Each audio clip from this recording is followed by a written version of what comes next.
ఎందరో తలసీమియా చిన్నారులు ఈ వేసవిలో రక్తం సకాలంలో అందక ఎన్నో విపత్కర ఆరోగ్య పరిస్థితులను ఎదుర్కొంటున్నారు.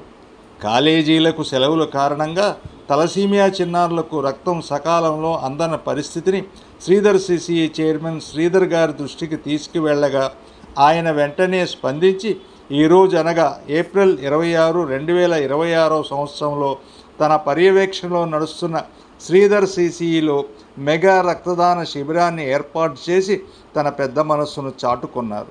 ఈ మెగా రక్తదానానికి red cross blood centre Vijayawada వారిని ఆహ్వానించినందుకు నా హృదయపూర్వక అభినందనలు. అలాగే ఈ రక్తదాన శిబిరంలో పాల్గొని రక్తదానం చేసిన డైరెక్టర్ శ్రీ సీతారామరెడ్డి గారికి, అలాగే ఫ్యాకల్టీ మెంబర్స్కి, విద్యార్థులకు రెడ్ క్రాస్ తరపున నా హృదయపూర్వక ధన్యవాదాలు. అలాగే రక్తదాన శిబిర నిర్వహణలో సహకరించిన బత్తుల కిషోర్ గారికి, తోట నాగార్జున గారికి, ఇతర సభ్యులకు పేరు పేరున నా ధన్యవాదాలు తెలియజేస్తున్నాను.